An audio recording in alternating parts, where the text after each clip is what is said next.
Hello les amis, alors j'avais envie d'aborder avec vous un psaume super intéressant, le psaume 131. Alors je vais le lire ensemble, ça fait partie des 15 psaumes à partir du 120 qu'on appelle des psaumes Mahalot, que vous pouvez voir dans vos bibles d'études ou même la Semeur, qui signifie des psaumes de montée. Alors la piste retenue pour cette appellation-là concerne des psaumes chantés pendant l'approche de Jérusalem, pendant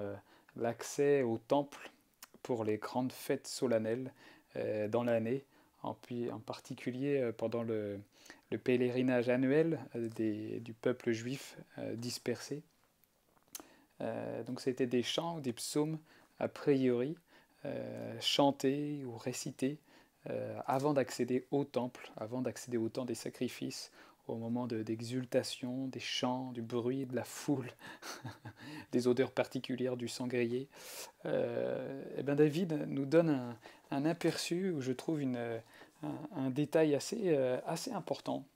Dans le psaume 131, on lit Éternel, je n'ai pas un cœur orgueilleux, ni des regards hautains. Ou encore, on pourrait dire, je crois que c'est dans l'Osterwald, où c'est marqué Mon cœur ne s'est point enflé, et mes yeux ne sont point élevés. Je ne me suis pas occupé ou recherché à des choses trop grandes ou trop élevées pour moi. Au contraire, j'ai calmé et j'ai tranquillisé mon âme comme un enfant sevré qui se trouve auprès de sa mère. Je suis comme un enfant sevré,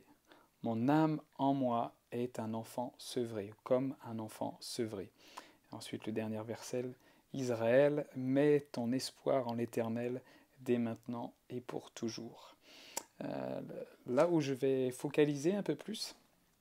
est concernant les deux premiers versets. Cette espèce pas d'opposition, mais en tout cas de mise en parallèle entre notre cœur qui s'enfle ou nos yeux qui s'élèvent, parfois avec des grandes révélations théologiques, des grandes compréhensions théologiques, des choses, des faits sur Dieu qui ont tendance des fois à exalter notre intellect, à exalter notre esprit, et qui ne sont pas mauvais en soi, mais David, en tout cas l'une des interprétations de ces premiers versets, est aussi sur le fait que David euh, dit à Dieu qu'il ne s'enfle point avec ses vérités absolues, théologiques sur l'éternel, et que ses yeux ne se sont pas élevés, ne sont pas partis dans un aspect trop déconnecté du terre à terre, déconnecté de sa vie quotidienne, et que son cœur reste humble, reste simple, et que au contraire, il a calmé et tranquillisé son âme, son cœur, comme un enfant qui est sevré auprès de sa mère, comme un enfant, un terme en hébreu pour sevrer, comme un enfant rendu mature, complet, rempli, où c'est full, c'est plein, ça y est, il peut plus téter du lait,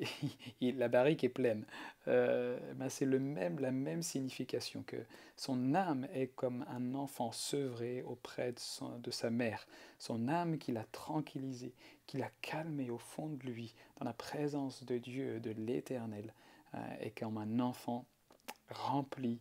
rempli de lait, où il est prêt à passer à autre chose, à une autre nourriture, on pourrait même dire. Mais j'aime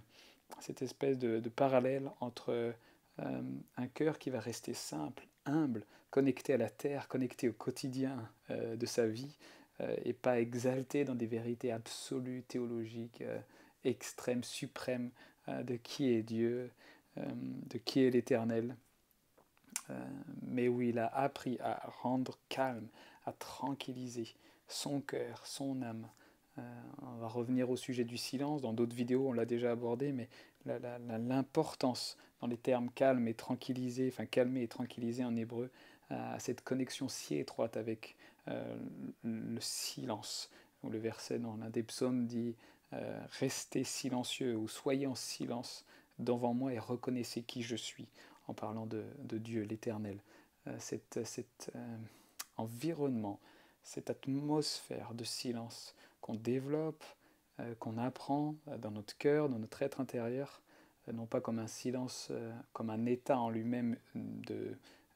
ultime ou comme un but, mais plutôt comme un environnement favorable à une réalisation de Dieu, à une réalisation de notre union accomplie en Christ, déjà scellée en Christ, sans besoin de notre propre volonté, sans besoin de nos propres outils ou ce qu'on pourrait amener de nous-mêmes, mais comme une réalisation, comme un éveil à ce qui a été accompli en Christ, dans cette atmosphère, cet environnement de silence où notre cœur, notre âme s'est tranquillisée, s'est calmée, afin de mieux ressentir, mieux saisir, mieux accueillir la présence de Dieu déjà complètement scellée et pleine en Christ, afin de absorber ce sevrage, cette maturité, cette complétude en Dieu, auprès de El Shaddai, des mamelles célestes. Dans le Cantique des Cantiques, on a aussi plusieurs fois le sujet des saints, de la bien-aimée, mais qui parfois prend un sens dans le chapitre 1 des Cantiques, les 3 premiers versets, je ne dirais pas exactement, mais un des versets pour tes amours ou tes plaisirs sont meilleurs que le vin. En hébreu aussi, la signification tes seins sont meilleurs que le vin, alors que pourtant on parlait du bien-aimé. Donc en hébreu, il y a cette signification, cette compréhension de El Shaddai et de sa poitrine céleste, de ses ressources célestes, de sa matrice céleste à laquelle on est appelé à expérimenter, à accueillir, à saisir pour nous-mêmes. Et là, David est en train de parler de calmer et de tranquilliser son âme dans ce silence de communion, dans ce silence d'apprivoiser la présence de Dieu déjà pleine et parfaite, comme nous, on le reçoit et on le réalise dans l'œuvre accomplie, parfaitement accomplie de Christ. Euh, donc un encouragement d'une certaine manière à parfois on peut vivre les choses d'une autre manière, dans une exultation, dans une dimension, une expression plus exubérante,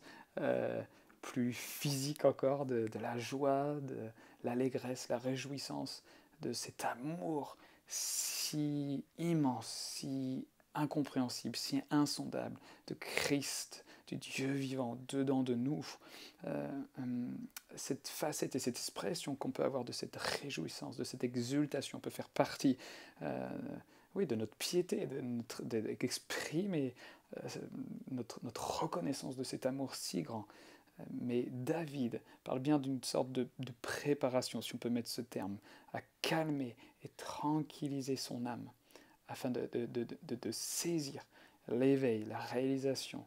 de la présence parfaite de Dieu, de celui qui remplit tout en tout,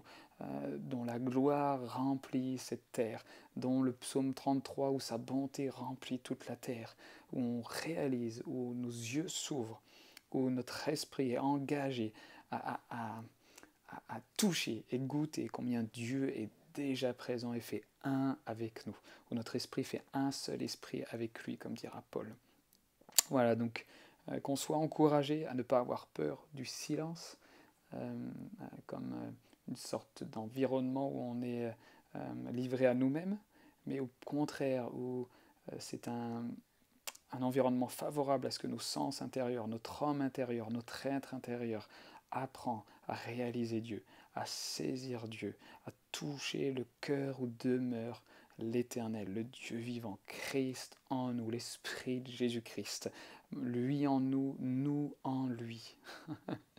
Donc que ce soit un encouragement d'atteindre l'exultation et l'expression plus joyeuse et réjouie et complètement extravertie d'une expérience de Dieu, de sa joie et de son amour, de ses plaisirs en nous et lui en nous, de préparer, d'exercer son âme à être tranquillisée, calmée dans ce silence sacré, cette expérience d'éveil du Dieu vivant au-dedans de nous et de notre unité, notre union en lui et lui en nous. Voilà, que ce psaume 131 soit pour nous un encouragement à préparer son cœur, à préparer son âme, à saisir, à réaliser, à s'éveiller l'union déjà établie en Christ, parfaitement scellée en Jésus-Christ. Allez les amis, bis bis.